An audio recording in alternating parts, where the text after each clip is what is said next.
باللہ من الشیطان الرجیم بسم اللہ الرحمن الرحیم۔ آج میں آپ کو بتاؤں گی کہ آپ صلی اللہ علیہ وسلم کے غزوات کی تعداد کتنی تھی۔ اس سے پہلے آپ میرے چینل کو سبسکرائب ضرور کیجیے اور لائک ضرور کیجیے، لائک کرنا بھولیے گا مت۔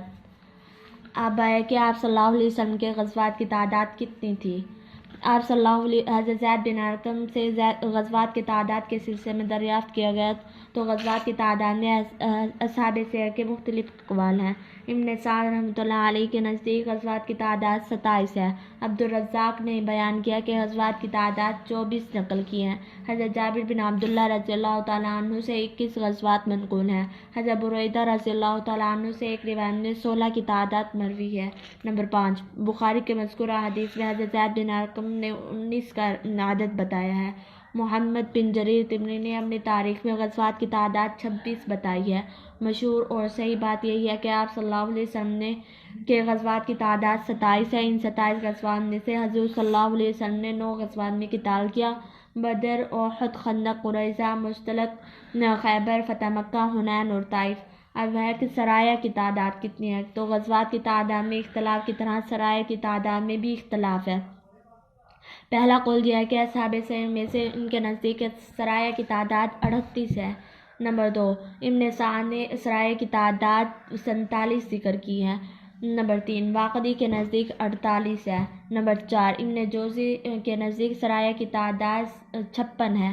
اور نمبر 5، مسعودی کے نزدیک سرایہ کی تعداد 60 ہے۔ محمد بن جریر طبری نے محمد بن اسحاق سے 35 سرایہ کی تعداد نقل کی ہے۔ غزوات اور سرایہ کی تعداد میں یہ اختلاف کوئی حقیقی اختلاف نہیں ہے۔ ایک تو اس لیے عدد اکثر کی نفی نہیں کرتا۔ ممکن ہے کہ بعض کو بعض غزوات کا علم نہ ہوا ہو، اس لیے ہر ایک نے اپنے علم کے مطابق تعداد بتا دی۔ دوسرے یہ کہ بعض اصحاب سیر قریب الوقوع یا ایک سفر میں واقع ہونے والی غزوات کو ایک شمار کرتے ہیں، اس لیے ان کی بتائی ہوئی تعداد کم ہوتی ہے، جبکہ دوسرے اصحاب سیر ان غزوات اور سرایہ کو الگ الگ شمار کرتے ہیں تو ان کے نزدیک تعداد بڑھ جاتی ہے۔ جیسے کہ امام غازی موسیٰ بن عقبہ نے غزوہ احزاب اور غزوہ قریظہ کو قریب قریب زمانے میں واقع ہونے کی وجہ سے ایک شمار کیا ہے۔ اسی طرح بعض اہل سیر نے حنین اور طائف کے 2 غزووں کو ایک شمار کیا ہے۔ اسی طرح بعض نے غزوہ خیبر اور غزوہ وادی قرا کو ایک ہی سفر میں واقع ہونے کی وجہ سے ایک شمار کیا ہے۔ بعض اہل سیر نے الگ الگ ان کو شمار کیا ہے۔ غزوہ بدر کبریٰ۔ آپ صلی اللہ علیہ وسلم غزوہ عاشورہ میں قریش کے جس قافلے کی تعاقب کے لیے روانہ ہوئے تھے، وہ قافلہ تجارت کی غرض سے شام جا رہا تھا۔ اس وقت وہ قافلہ بچ کر نکلنے میں کامیاب ہو گیا تھا۔ اب وہی قافلہ سامان تجارت کے ساتھ شام سے مکہ کے لیے واپس آ رہا تھا کہ آپ صلی اللہ علیہ وسلم کو معلوم ہوا کہ قافلہ واپس آ رہا ہے، تو آپ صلی اللہ علیہ وسلم نے صحابہ کرام کو بتایا کہ اس قافلے کے تعاقب کے لیے نکلنے کا ذکر کیا۔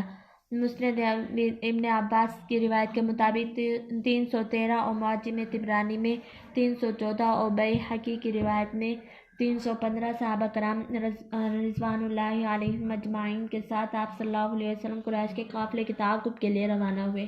رمضان کی 12 تاریخ تھی، جو کہ کسی مسلح فوج کے ساتھ مسلح لشکر ساتھ لے کر لڑنے کا کوئی موقع نہیں تھا۔ صحابہ کرام جو جمع ہو سکے جانے کے لیے آمادہ ہوئے، وہ جمع ہوئے اور روانہ ہوئے۔ انہوں نے جنگ کی کوئی تیاری نہیں کی تھی۔ 2 گھوڑے تھے، ایک حضرت مقداد بن اسود رضی اللہ تعالیٰ عنہ کا اور ایک زبیر بن عوام کا، اور 70 اونٹ تھے۔ یہ حضرات ان اونٹوں پر باری باری سے نوبت بنوبت سوار ہوتے تھے۔ 2 3 کے حصے میں ایک ایک اونٹ آیا تھا۔ آپ صلی اللہ علیہ وسلم کے ساتھ حضرت علی و حضرت ابو لبابہ بن عبد المنذر تھے۔ جب آپ صلی اللہ علیہ وسلم کی باری ہوتی تو آپ صلی اللہ علیہ وسلم اونٹ پر سوار ہوتے اور یہ حضرات پیدل چلتے تھے۔ جب ان کا نمبر آتا تھا تو یک کے بعد دیگرے سوار ہوتے۔ آپ صلی اللہ علیہ وسلم پیدل چلتے تھے۔ حضرت علی رضی اللہ تعالیٰ عنہ نے اپنے نمبر پر آپ صلی اللہ علیہ وسلم سے درخواست کی کہ حضرت آپ اونٹ پر تشریف رکھیں، میں پیدل چلتا ہوں۔ حضرت ابو لبابہ رضی اللہ تعالیٰ عنہ نے بھی یہی درخواست کی تو آپ صلی اللہ علیہ وسلم نے فرمایا کہ چلنے میں تم مجھ سے زیادہ قوی نہیں ہو، میں اجر میں تم سے زیادہ مستغنی نہیں ہوں، مجھے بھی ثواب کی ضرورت ہے۔ بیر ابی عنبہ جو مدینہ طیبہ سے بالکل قریب 1 میل کے فاصلے پر ہے، وہاں جا کر آپ صلی اللہ علیہ وسلم نے جماعت کا معائنہ کیا اور ان میں جو کم سن تھے ان کو واپس کر دیا۔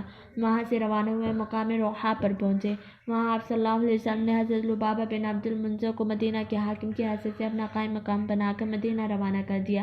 پھر روحا سے آپ روانہ ہوئے۔ راستے میں آپ صلی اللہ علیہ وسلم نے بسبز بن عامر جوہنی اور عادی بن ابی رغبہ جوہنی کو حکم دیا کہ وہ جا کر وہ قریش کے حالات کا پتہ لگائیں اور قافلے کے متعلق بھی معلوم کرے کہ اس کے بعد آپ صلی اللہ علیہ وسلم مقام صفرا پر پہنچے تو آپ کو معلوم ہوا کہ قریش کے قافلہ تجارت کی حفاظت کے لیے مکہ سے لشکر جرار روانہ ہوا ہے۔ یہ اطلاع عمر اور عادی بن ابی رغبہ نے دی۔ اب تک 4 سرایہ پیش آئے تھے کہ ایک غزوہ بدر اولیٰ کا پیش آیا، کسی ایک میں بھی انصار نے شرکت نہیں کی تھی۔ بیعت عقبہ کے موقع پر معاہدہ یہی ہوا تھا کہ انصار مدینہ میں رہتے ہوئے آپ صلی اللہ علیہ وسلم کی امداد کریں گے۔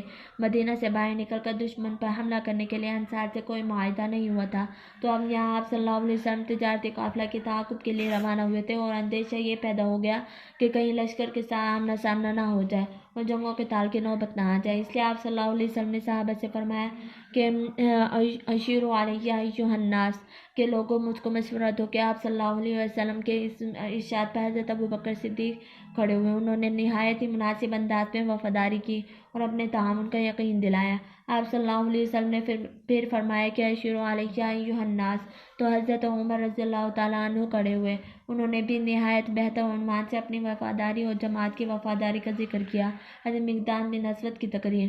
لیکن آپ صلی اللہ علیہ وسلم نے پھر فرمایا اشیروا علیہ ایھا الناس، تو حضرت مقداد بن اسود کھڑے ہوئے اور فرمانے لگے کہ یہ الفاظ محمد بن اسحاق نے نقل کیے ہیں اور بخاری کی روایت میں اس طرح ہے کہ آپ صلی اللہ علیہ وسلم نے حضرت مقداد بن اسود کی بات سنی تو خوشی سے آپ کا چہرہ چمکنے لگا، اور بعض صحابہ کہتے کہ ہمیں خیال ہوا کہ کاش یہ الفاظ ہم ادا کرتے۔ اگرچہ حضرت مقداد بن اسود رضی اللہ تعالیٰ عنہ نے سب کے دل کی بات کہی تھی، لیکن اظہار ان کی زبان سے ہوا تھا، اس لیے دوسروں کو تمنا ہو کہ آپ صلی اللہ علیہ وسلم کو اس بات سے اتنی خوشی ہوئی ہے، کاش اس خوشی کا سبب ہم بنتے۔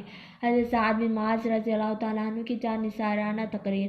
اس کے باوجود آپ صلی اللہ علیہ وسلم نے پھر فرمایا اشیروا علیہ ایھا الناس، تو صدیق الانصار حضرت سعد بن معاذ کھڑے ہوئے۔ انہوں نے کہا یا رسول اللہ، ایسا محسوس ہو رہا ہے کہ شاید آپ انصار کی رائے معلوم کرنا چاہتے ہیں۔ حضرت ابوبکر نے سب کی ترجمانی کی مگر وہ مہاجر تھے۔ عمر نے سب کی ترجمانی کی لیکن وہ بھی مہاجر تھے۔ مقداد بن اسود نے بھی دل کی بات کہی تھی لیکن وہ بھی مہاجر تھے۔ بات وہی تھی، آج مدینہ منورہ سے باہر قتال کی نوبت آنے والی ہے اور انصار سے مدینہ منورہ سے باہر نکل کر کفار کے ساتھ قتال کا معاہدہ نہیں ہوا تھا، تو وہ اس کے لیے آج بخوشی تیار بھی ہے یا نہیں۔ اس لیے آپ انصار کی رائے معلوم کرنا چاہتے تھے کہ حضرت سعد بن معاذ کے دریافت کرنے پر آپ صلی اللہ علیہ وسلم نے فرمایا ہاں، میں انصار کی رائے معلوم کرنا چاہتا ہوں۔ اس پر حضرت سعد بن معاذ نے ایک جانثارانہ تقریر کرتے ہوئے فرمایا یا رسول اللہ کہ اللہ کے رسول، ہم آپ پر ایمان لائے، آپ کی تصدیق کی اور اس بات کی گواہی دی کہ آپ جو کچھ لائے ہیں وہی حق ہے۔ اس پر ہم آپ کو عہد و میثاق بھی دے چکے ہیں۔ اے اللہ کے رسول، آپ مدینہ سے کسی اور ارادے سے نکلے تھے اور اللہ تعالیٰ نے دوسری صورت پیدا کر دی ہے، جہاں تشریف لے چلیں، جس سے چاہے تعلقات قائم کرے اور جس سے چاہے تعلقات توڑ دے، جس سے چاہے صلح کرے اور آپ جس سے چاہے دشمنی کریں۔ اور اے اللہ کے رسول، آپ ہمارے اموال میں جتنا چاہے لے لیں، جتنا چاہے ہمیں دے دیں، جو ہمارے اموال میں سے لیں گے وہ ہم کو زیادہ محبوب ہوگا بنسبت اس کے جو ہمارے پاس چھوڑیں گے، اور آپ جو حکم دیں گے ہم اس کی تابعداری کریں گے، اور آپ برق الغمات تک جانا چاہیں گے تو ہم آپ کے ساتھ ضرور جائیں گے۔